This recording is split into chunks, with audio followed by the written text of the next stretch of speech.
Hello student, प्रकाश का परावर्तन, refraction of light, प्रकाश का परावर्तन का पार्ट 7 हमने आप लोगों को अवतल दर्पण के UVF में रिलेशन बताया था। UVF 1/f = 1/v + 1/u।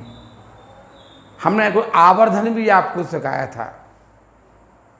आप लोगों ने कहा कि आवर्धन सिलेबस में नहीं है। हमें भी पता है आवर्धन सिलेबस में नहीं है, लेकिन आप ये मान के चलिए कि यूपी बोर्ड में जो सिलेबस में नहीं होता ना, वो पेपर में जरूर आता। क्या कर लिया था आपने? इस साल पेपर में आउट ऑफ सिलेबस आया ना। पेपर जब बनता है ना तो भूल जाते हैं सब टीचर की कहाँ से हमें क्वेश्चन देना, उन्हें सिलेबस याद नहीं रहता है। इतने नियरेस्ट सिलेबस उनने काटा छांटा है, इतने नज़दीक से उनने सिलेबस काट छांट दिया कि आप यही पता नहीं कर पाएंगे कि इतना ये सिलेबस में है कि नहीं है। इसलिए छोटे मोटे क्वेश्चन हैं, क्या फ़र्क पड़ जाएगा एक आवर्धन की परिभाषा यदि आप और एक्स्ट्रा सीख लेते हैं। आवर्धन की परिभाषा और एक्स्ट्रा सीख लीजिए, कोई बहुत बड़ी बात नहीं है, और हम उस पर आधारित आपको क्वेश्चन भी करवाएंगे।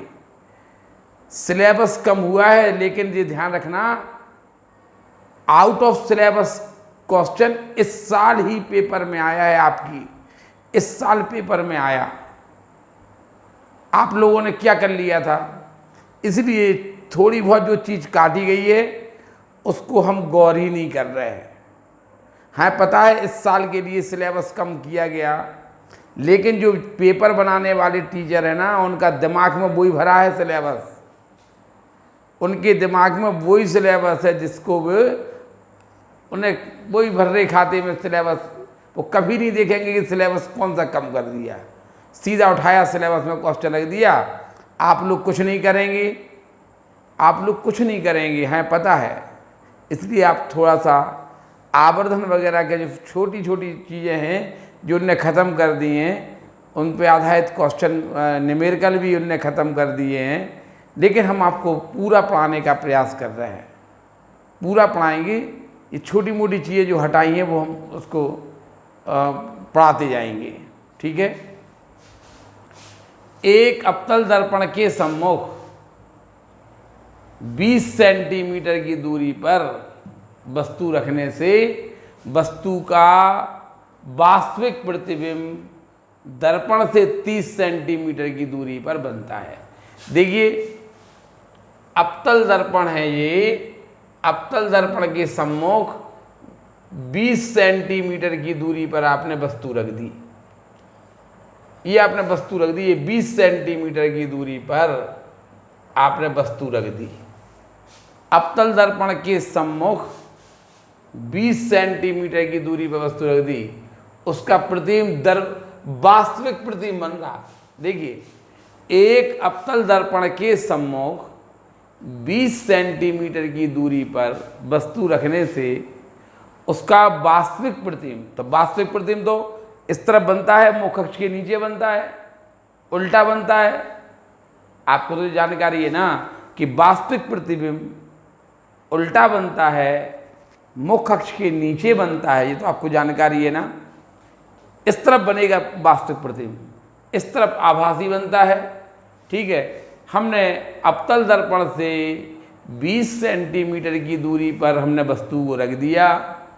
वस्तु का वास्तविक प्रतिबिंब बन रहा, तो वास्तविक प्रतिबिंब तो इस तरफ बनेगा ना, दर्पण से 30 सेंटीमीटर की दूरी पर बनता है वास्तविक प्रतिबिंब। तो देखिए, बताइए, दर्पण के ध्रुव से वस्तु की दूरी कितनी दी है? -20 सेंटीमीटर। U हमेशा नेगेटिव होता है। दर्पण के ध्रुव से प्रतिबिंब की दूरी कितनी है? ये P है। ये AB वस्तु है, ये A1 B1 उसका प्रतिबिंब है। वास्तविक प्रतिबिंब बन रहा तो इसी तरफ बनेगा। V है -30 सेंटीमीटर। एक अवतल, कुछ फर्क नहीं पड़ा। आप बता दें कि सिलेबस जो कम हुआ है केवल घुमाने के लिए सिलेबस, आप बिल्कुल इसमें मान के चलिए सिलेबस छोटा है, कोई ज़्यादा बड़ा सिलेबस नहीं है, और आपको यहीं पे आप प्रयास करिए, आपको यहीं पे याद हो जाएगा, हमारी गारंटी है। एक छोटी सी परिभाषा के चक्कर में आप लोग ये नहीं कहिए कि सिलेबस कम हो गया। और यूपी बोर्ड को हम अच्छी तरह ज़िंदगी निकाल दी हमने यूपी बोर्ड में। हाँ, पता है कि सिलेबस कुछ नहीं होता यहाँ पे, जो मास्टरों के मन में आएगा वो पेपर में क्वेश्चन आएगा, कोई टीचर नहीं देखेगा कि सिलेबस क्या है। इसलिए जितना हम बता रहे हैं थोड़ा बहुत कम जो होगा वो करेंगे। एक अवतल दर्पण के सम्मुख 20 सेंटीमीटर की दूरी पर वस्तु रखी है, उसका वास्तविक प्रतिबिंब दर्पण से 30 सेंटीमीटर की दूरी पर बनता है। ये वास्तविक प्रतिबिंब, तो v = -30 हो गया। फोकस दूरी ज्ञात कीजिए। बताइए, वास्तविक प्रतिबिंब इस तरफ बनेगा ना, इसलिए -30 हो गया। 1/f = 1/v + 1/u। 1/f = 1/v का मान -30 प्लस 1/u का मान -20। 1/f माइनस कॉमन ले लीजिए, 1/30 प्लस 1/20। 1/f = माइनस, यहाँ पे 60 LCM आ गया, 30 से 60 2 बार 2 का 1 में मल्टीप्लाई कर दिए, प्लस 3 बार 3 का 1 में मल्टीप्लाई कर दीजिए। 1/f = -5/60, 12 बार हो जाएगा। f = -12 centimetre. फोकस दूरी माइनस, अवतल दर्पण है, इसका फोकस इस तरफ होता है, पता है ना। अवतल दर्पण है, इसका फोकस इस तरफ होगा। अवतल दर्पण का फोकस, बताइए, वास्तविक प्रतिबिंब बन रहा है तो वस्तु कहाँ रखी होगी? वस्तु फोकस के बाहर रखी होगी। देखिए ये 12 सेंटीमीटर आई फोकस दूरी, आई कि नहीं आई? अब वस्तु फोकस के बाहर रखी होगी, देखिए वस्तु 20 पर रखी है, कर लेंगे ना। ये आपको समझाने के लिए है, ये जरूरी नहीं कि आप इसको भी f भी उसमें दिखाएंगे। आप तो देखिए u -20 है और वास्तविक प्रतिबिंब बन रहा तो v भी -30 होगा। f तो माइनस में निकलेगा ही, क्यों निकलेगा? क्योंकि यहाँ पर देखिए अवतल दर्पण का मुख्य फोकस इस तरफ होता है, तो f तो माइनस में आ गई, f माइनस में आ गया, ठीक है। f 20 से कम आएगा, क्यों आएगा? क्योंकि वस्तु का वास्तविक प्रतिबिंब बन रहा है ना। अगर वस्तु फोकस के अंदर रखी होती, वस्तु फोकस के अंदर रखी होती ये, तो आभासी प्रतिबिंब नहीं बनता, क्योंकि वास्तविक प्रतिबिंब बन रहा, वास्तविक प्रतिबिंब बन रहा तो वस्तु फोकस की बाहर रखी होगी, ठीक है ना। यानी फोकस दूरी इससे कम होना चाहिए, ठीक है। उतार लीजिए पहले ये क्वेश्चन।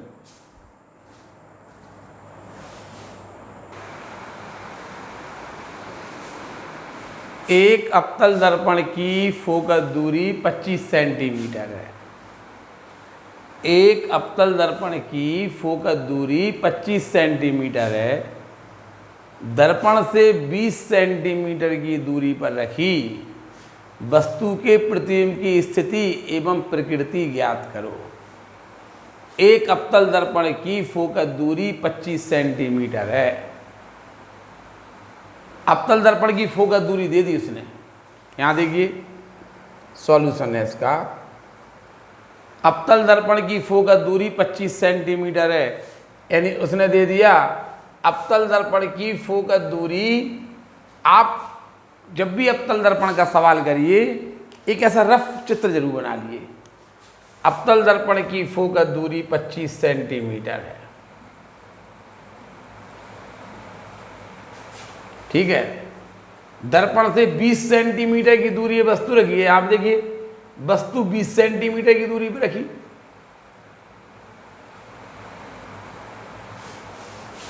यानी वस्तु फोकस के अंदर रखी ना। उसने पूछा ना प्रतिबिंब की स्थिति ज्ञात करो, माने v ज्ञात करो। देखिए जब वस्तु फोकस के अंदर रखी है तो इसका प्रतिबिंब आभासी बनेगा, बनेगा कि नहीं बनेगा? तो इसका मतलब जो v है ना वह पॉजिटिव आएगा। और प्रकृति कैसी होगी, आपने लिख ही दिया कि प्रकृति इसका आभासी बनेगा प्रतिबिंब। आपने साफ साफ लिख दिया कि इसकी प्रकृति आभासी होगी। आप चित्र बनाएंगे, ऐसा रफ चित्र बना लेंगे ना, तो आपको अपने आप समझ में। देखिए अगर V पॉजिटिव आता है, अगर V पॉजिटिव आता है तो इसका मतलब है कि आभासी प्रतिबिंब बनेगा। और V नेगेटिव आता है, सबको पता है कि वस्तु फोकस के अंदर रखी है, फोकस दूरी 25 है, वस्तु रखी है 20 पे। यहाँ देखिए U इक्वल टू कितना दिया, -20 सेंटीमीटर। एक अवतल दर्पण की फोकस दूरी 25 है, F इक्वल टू -25 सेंटीमीटर होगी। अवतल दर्पण है ना, इसका फोकस इस तरफ होता है। एक अवतल दर्पण की फोकस दूरी -25 सेंटीमीटर है, दर्पण से 20 सेंटीमीटर की दूरी पर वस्तु रखी है, यानी वस्तु फोकस के पहले रखी है। बताओ, एक ही कंडीशन में आभासी प्रतिबिंब बनता है, जब वस्तु फोकस के अंदर रखी हो। दर्पण के ध्रुव से वस्तु की दूरी कितनी दी है, U equal to -20 centimetre. Focus दूरी कितनी दी है, F इक्वल टू -25 सेंटीमीटर दिया। अब उसने V पूछा है, हम क्या करेंगे, 1/F equal to 1/V plus 1/U लगा देंगे। ध्यान रखना V पॉजिटिव आएगा, V धनात्मक आएगा। देखिए फॉर्मूला लगाइए, 1/F। क्यों आएगा, क्योंकि आभासी प्रतिबिंब बनेगा ना। उसने पूछा है कि प्रतिबिंब की स्थिति बताइए, यानी V का मान बताइए। प्रतिबिंब की स्थिति का मतलब कहलाता कि V का मान बताइए, और प्रकृति बताइए। प्रकृति मतलब आभासी बनेगा कि वास्तविक बनेगा, सीधा बनेगा कि उल्टा बनेगा। आपको पता है कि आभासी बनेगा। आभासी जो बनते हैं वे सीधे होते हैं, और जो वास्तविक होते हैं वे उल्टे होते हैं। V का मान यदि धनात्मक आए, यदि आप रफ चित्र नहीं बना रहे हैं, आपको कुछ समझ में नहीं आया, आपने तो लिख दिया एक अवतल दर्पण की फोकस दूरी 25 सेंटीमीटर है, आपने लिख दिया F इक्वल टू -25 सेंटीमीटर, दर्पण से 20 सेंटीमीटर की दूरी पर वस्तु रखी है, U इक्वल टू -20। आपको चित्र वगैरह कुछ समझ में नहीं आया, तो आप क्या करेंगे, आप V निकाल लीजिए। अगर V धनात्मक आए तो V धनात्मक का अर्थ क्या बोल रहा, कि प्रतिबिंब दर्पण के पीछे बन रहा। अगर V ऋण का आता, V नेगेटिव आता, तो इसका मतलब प्रतिबिंब इस तरफ बन रहा। इस तरफ जो प्रतिबिंब बनते हैं वास्तविक, इस तरफ जो प्रतिबिंब बनते हैं आभासी। ठीक है, तो देखिए 1/F। F कितना है, F है -25 equal to 1/V plus 1/U है -20। ये इस तरफ लाइए, plus 1/20 plus 1/20 minus 1/25 equal to 1/V। यहाँ पे 100 LCM ले लीजिए, 5 - 4 upon 1/V। 1/100 equal to 1/V। देखिए V इक्वल टू +100 आया, V इक्वल टू +100 आ गया। इसका मतलब क्या कहलाया, V इक्वल टू +100 आया। इसका मतलब है कि प्रतिबिंब V प्लस आया, यानी प्रतिबिंब इस तरफ बन रहा V प्लस का। अगर V माइनस आता तो प्रतिबिंब इस तरफ बनता, V प्लस में आया। तो उसने कहा था कि प्रतिबिंब की स्थिति बताइए, अब उसने कहा प्रकृति बताइए। तो आप लिखिए कि चूंकि नहीं डाल लीजिए, बस आभासी होगा और सीधा, आभासी व सीधा, ये इसकी प्रकृति हो गई। प्रतिबिंब की प्रकृति है ये, प्रतिबिंब की प्रकृति आभासी व सीधा। समझ में आ गया कि नहीं। V धन आपने तो चित्र में पहले देख लिया कि फोकस दूरी 25 है, वस्तु रखी है 20 पे, यानी वस्तु फोकस के अंदर रखी है। आप तो वैसी प्रकृति बता सकते थे आपको, लेकिन आप मान लो अपने चित्र नहीं बना पाया है, तो V देखिए।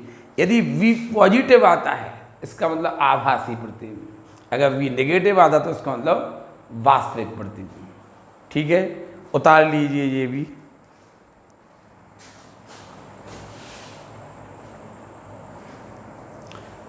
देखिए, अभी हमने आपको रेखीय आवर्धन पढ़ाया जो यूपी बोर्ड के सिलेबस में नहीं है, लेकिन कोई ऐसा बड़ा काम आप नहीं, अगर आप पढ़ लेंगे तो बड़ा काम आप नहीं कर रहे हैं जिससे कि आपको कोई थकावट की महसूस होने लगे। लेकिन जाने अनजाने में यदि पेपर में क्वेश्चन आ गया तो आप कुछ नहीं कह पाएंगे वहाँ पे। इसलिए थोड़ा बहुत जैसे चेंज है ना, ये जैसे आगे पिछला एक पार्ट कैंसिल है, वो पूरा का पूरा जो पार्ट कैंसिल होगा वो हम नहीं पढ़ाएंगे। लेकिन अगर मान लो उसमें कुछ आपने एक आध डेफिनेशन, अब बताइए आप ऐसा मैथ पढ़ रहे थे ना, तो मैथ में आपका क्षेत्रफलों का अनुपात उनकी भुजाओं की वर्ग के अनुपात के रहा, ये आपके सिलेबस में नहीं है। बहुत ही मोस्ट इम्पॉर्टेंट थ्योरम है ये, सिलेबस में नहीं है। हाँ, हमें हाई स्कूल पास तो करवा रहे हैं वो, हमें तो ये लगता है कि इस प्रमेय के बिना पेपर भी बन जाएगा। देखना आप आगे चल गए, हमने तो पढ़ा दिया, लेकिन आपको अलग करना है, आप लोग अलग कर सकते हैं सिलेबस के आधार पर, लेकिन ऐसा नहीं करिए। आप हमारी बात मानेंगे तो ज़्यादा फायदे में रहेंगे। यहाँ देखिए, थोड़ा बहुत चेंज है, बहुत छोटा सा सिलेबस है हाई स्कूल का, बहुत छोटा सिलेबस है हाई स्कूल का। और चूंकि अब तो रिवीजन का सिस्टम ख़त्म है, रिवीजन में आपको केवल हमारे वीडियो द्वारा देख लीजिए, रिवीजन हो गया। ठीक है ना, इसलिए आप बिल्कुल भी आप ये नहीं करिए कि पेपर में इतना न्यूमेरिकल आ गई थी पिछली साल, आपको पता है ना, केवल न्यूमेरिकल पेपर में फिजिक्स में थी, एक भी थ्योरी का क्वेश्चन नहीं था। क्या कर लिया था? तो बोर्ड है, यूपी बोर्ड है, कुछ भी कर सकते हो। इसलिए आप लोग जैसा बताया जा रहा उतना ही देखिए। एक अवतल दर्पण के सम्मुख 20 सेंटीमीटर की दूरी पर 10 सेंटीमीटर लंबी वस्तु रखी है। देखिए, अगर आप रफ चित्र बनाएं, 20 सेंटीमीटर की दूरी पर ये 20 सेंटीमीटर की दूरी पर 10 सेंटीमीटर लंबी वस्तु रखी है।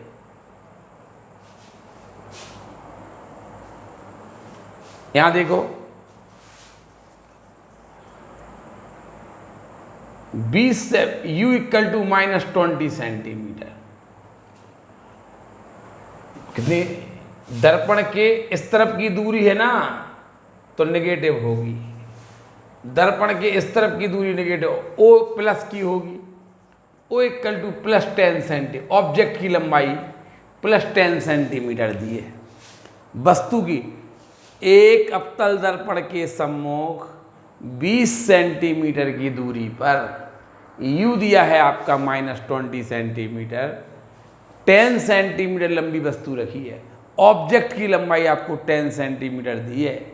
यदि दर्पण की वक्रता त्रिज्या, यहाँ देखिए अवतल दर्पण की वक्रता त्रिज्या दी है, अवतल दर्पण की वक्रता त्रिज्या -80 सेंटीमीटर, ये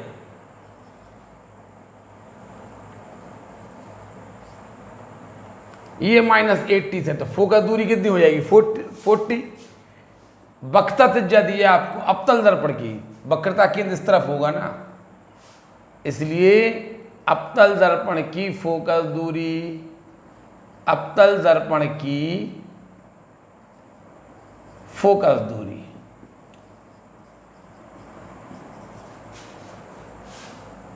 F इक्वल टू -40 सेंटीमीटर। अवतल दर्पण की फोकस दूरी -40 सेंटीमीटर होगी। ये हो गई F, -40 सेंटीमीटर होगी। अवतल दर्पण की फोकस दूरी है ना, इसलिए इस तरफ है तो माइनस। U और F उसने आपको दे दिया। क्या पूछ रहा वो? प्रतिबिंब की स्थिति माने V ज्ञात करो, और प्रतिबिंब की लंबाई माने I ज्ञात करो। क्या क्या ज्ञात करना है? प्रतिबिंब की लंबाई ज्ञात करना है, प्रतिबिंब की स्थिति ज्ञात करना है माने V, और प्रतिबिंब की लंबाई ज्ञात करना है, दो चीज़ें ज्ञात करना है। तो आप सबसे पहले आपको देखिए u दिया और आपको f दिया, u और f लगाए तो आप पहले लगाइए 1/f equal to 1/v plus 1/u। f है -40, v निकालना है प्लस u 1/u, u है आपका -20, ये इस तरफ लाइए प्लस 1/20 हो जाएगा, -1/40 इक्वल टू 1/v, 40 एलसीएम ले लो, 2 - 1 1/v 1/40 equal to 1/v, v equal to plus 40 centimetre. देखिए v धनात्मक आ रहा, साफ साफ था कि फोकस दूरी थी कितनी थी आपकी 40, और वस्तु कहाँ रखी थी 20 पे, यानी वस्तु फोकस के अंदर रखी थी, तो v को तो धनात्मक आना ही था। अब बताइए प्रतिबिंब की स्थिति ज्ञात हो गई, अब उसने प्रतिबिंब की लंबाई पूछी है, आप फॉर्मूला लगाएंगे I/O equal to -v/u। I है आपका, निकालना है I। O ऑब्जेक्ट की लंबाई दी है +10 इक्वल टू -v आपको निकालना है, v आपको 40 दी थी। आवर्धन का फॉर्मूला पढ़ा था ना, I/O equal to -v/u। v है 40 और u कितना है, u आपको दिया था -20, माइनस से माइनस कट गए, ये 2, इससे I इक्वल टू आ जाएगा आपका 20 सेंटीमीटर, 20 सेंटीमीटर I आ गया, I इक्वल टू 20 सेंटीमीटर आ गया। फिर देखिए u equal to -20 centimetre, O equal to plus, ये आपको दिया था वक्रता त्रिज्या दी थी आपकी -80, तो फोकस दूरी हो जाएगी आपकी -40, f आ गया। अब उसने कहा प्रतिबिंब की स्थिति बताओ, प्रतिबिंब की लंबाई, तो सबसे पहले आपने u और f दिया था, तो आपने v निकाल लिया, v निकाला आपने, ठीक है। फिर आप I/O इक्वल टू -v/u लगा दिया, आंसर आ गया आपका 20 सेंटीमीटर आ गया। उतार लीजिए,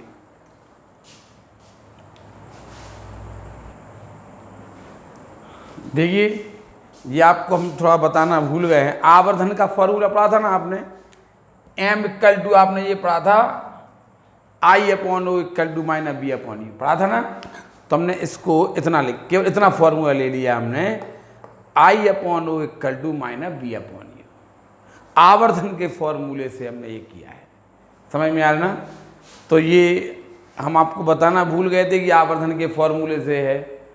आवर्धन सिलेबस में नहीं है, लेकिन आप लोग पढ़िए।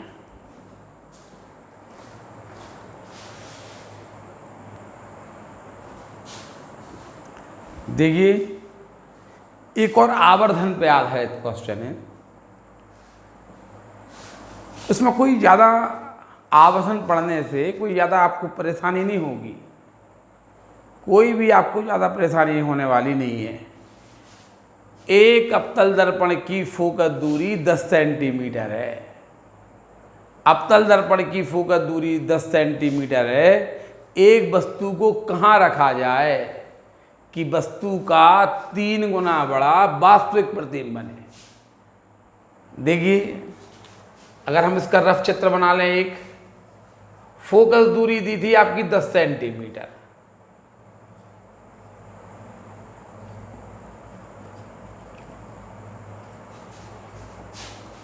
एक अवतल दर्पण की फोकस दूरी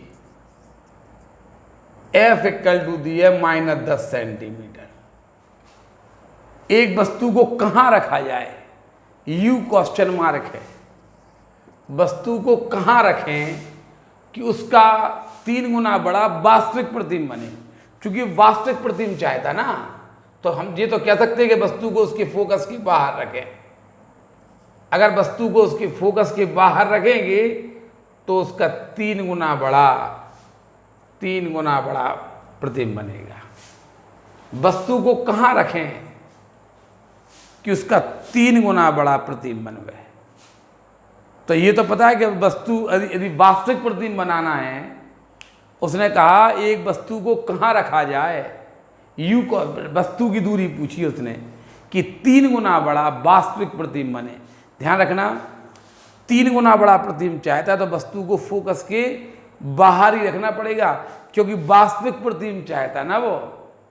अगर आभासी प्रतिबिंब चाहता होता तो हम वस्तु को यहाँ कहीं रख देते, क्योंकि अवतल दर्पण से एक ही स्थिति में आभासी प्रतिबिंब बनता है, केवल एक, जब वस्तु P और F के बीच में रखी हो। लेकिन वो तो चाहता है कि 3 गुना बड़ा वास्तविक प्रतिबिंब। यहाँ देखिए, एक अवतल दर्पण की फोकस दूरी 10 सेंटीमीटर, तो F = -10 हो जाएगा। वस्तु को कहाँ रखे तो U क्वेश्चन मार्क हो जाएगा। 3 गुना बड़ा वास्तविक प्रतिबिंब। देखिए, वास्तविक प्रतिबिंब मुख्य अक्ष के नीचे बनते हैं। वास्तविक प्रतिबिंब, हमने आपको आवर्धन की परिभाषा बोल रहे थे, आवर्धन की परिभाषा हमने बोले थे कि प्रतिबिंब की लंबाई और वस्तु की लंबाई के अनुपात को रेखीय आवर्धन कहते हैं। प्रतिबिंब की लंबाई I अपॉन ऑब्जेक्ट की लंबाई यानी वस्तु की लंबाई O, I अपॉन O के अनुपात को रेखीय आवर्धन M कहते हैं। M = I अपॉन O, हमने ये आपको समझाया था, ये आपको डेफिनेशन दी थी। हमने फिर प्रूफ किया था M = I upon O = -V upon U। ये हमने प्रूफ किया था, अभी हमने पिछले उसमें लगाया भी है। आप क्या करेंगे, उसने कहा 3 गुना बड़ा वास्तविक प्रतिबिंब। यहाँ देखिए, वास्तविक प्रतिबिंब मुख्य अक्ष के नीचे बनते हैं, वास्तविक प्रतिबिंब मुख्य अक्ष के नीचे बनते हैं, इसलिए M = -3 होगा। अगर 3 गुना बड़ा आभासी बोल रहा होता तो आभासी प्रतिबिंब तो मुख्य अक्ष के ऊपर बनते हैं, तो M = +3। चूंकि वास्तविक प्रतिबिंब मुख्य अक्ष के नीचे बनते हैं ना, इसलिए M = -3, और आभासी प्रतिबिंब मुख्य अक्ष के ऊपर बनते हैं। अगर वो कहता 3 गुना बड़ा आभासी तो M = +3 हो जाता। देखिए, U पूछा है, एक अवतल दर्पण की फोकस दूरी आपको दी है, तो F = -10। एक वस्तु को कहाँ रखा जाए, U आपको निकालना है। 3 गुना बड़ा वास्तविक प्रतिबिंब बने, M = -3, क्योंकि M आवर्धन 3 गुना, 4 गुना, आधा, तिहाई हमने बोला था, इसे आवर्धन बोलते हैं। 3 गुना बड़ा वास्तविक कहा, अगर उसने वास्तविक कहा तो वास्तविक प्रतिबिंब तो मुख्य अक्ष के नीचे बनते हैं, तो M = -3। अगर उसने कहा होता आभासी तो M = +3 होता। अब आप क्या करिए कि पहले अब सूत्र लगाइए कि चूंकि M = -V upon U, M है आपका -3, -V upon U as it is, minus से माइनस कैंसिल हो गया, V = 3U आ गया। अब आप क्या करेंगे, 1/F = 1/V + 1/U। 1/F को लिख देंगे -10, 1/V को लिख देंगे आप 3U, V को 3U + 1/U, -1/10, 3U LCM ले लो, 3U से 3U कैंसिल, 3U से 1 बार 1 का 1 मल्टीप्लाई कर दिए, प्लस U से 3U को डिवाइड कीजिए 3 को 1 से मल्टीप्लाई कर दीजिए, -1/10 = 4/3U, 3U = आ गया आपका -40, U = आ जाएगा आपका -40/3 -1, ठीक है, 33.33 सेंटीमीटर। U = माइनस, वस्तु इतनी दूरी पर वस्तु को रखा दिया। U पूछा था ना उसने। सबसे पहले आप देखिए, F दिया और M दिया आपको, फोकस दूरी दी, आवर्धन दिया था 3 गुना बड़ा वास्तविक, 3 गुना बड़ा वास्तविक, 3 गुना बड़ा यानी M = -3 दिया। वास्तविक का मतलब मुख्य अक्ष के नीचे, 3 गुना बड़ा वास्तविक, M = -3 हो गया। m इक्वल टू आपने -3 लगा दिया, -v/u, माइनस से माइनस, तो v इक्वल टू आ गया आपका 3u, v equal to 3u आ गया plus 1/u, f equal to -10 लगा दिया, इसमें 3u एलसीएम लेके u निकाल लिया, आंसर आ गया। 3 गुना बड़ा वास्तविक प्रतिबिंब बने, समझ गए ना? उतार लीजिए ये।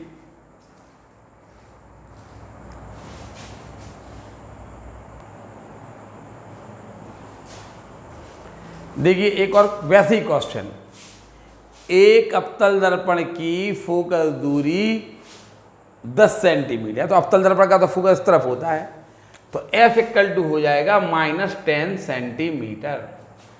एक अवतल दर्पण की फोकस दूरी 10 सेंटीमीटर है, एक वस्तु को कहाँ रखा जाए कि 3 गुना बड़ा आभासी बने। देखिए यानी वस्तु को P और F के बीच में रखना पड़ेगा, वस्तु को P और F के बीच में रखना पड़ेगा, तब तो 3 गुना बड़ा आभासी प्रतिबिंब बनेगा। आभासी प्रतिबिंब तो यहां बनते हैं ना, मुख अक्ष के इस तरफ बनते हैं ना, क्या नाम से, दर्पण के पीछे बनते हैं ना। अब 3 गुना बड़ा आभासी चाहिए। अगर 3 गुना बड़ा आभासी, हमने कहा था 3 गुना बड़ा वास्तविक के लिए हमने कहा था मुख अक्ष के नीचे बनता है, इसलिए m इक्वल टू -3 होगा। लेकिन यहाँ पे 3 गुना बड़ा आभासी कहा उसने, आभासी मुख अक्ष के ऊपर होता है, आभासी प्रतिबिंब मुख अक्ष के ऊपर होता है, तो 3 गुना बड़ा आभासी, यहाँ पे m इक्वल टू +3 होगा, m इक्वल टू +3 होगा, और u आपको निकालना है। तो सबसे पहले आप क्या करेंगे, m इक्वल टू -v/u लगा देंगे, m है +3 -v/u, इससे आपका v इक्वल टू -3u आ जाएगा, v इक्वल टू -3u आ जाएगा, v इक्वल टू -3u। ठीक है, अब 1/f equal to 1/v plus 1/u, 1/f का मान -10 है, 1/v को लिख दीजिए आप -3u प्लस 1/u माइनस 1/10, यहाँ पे 3u एलसीएम ले लीजिए, -3u से 3u को डिवाइड किए -1, -1 का 1 में मल्टीप्लाई कर दीजिए plus 3 -1/10 equal to 2/3u, 3u equal to -20, u equal to -20/3 centimetre. लो आंसर आ गया, -6.66 सेंटीमीटर की दूरी पर रखी जाए।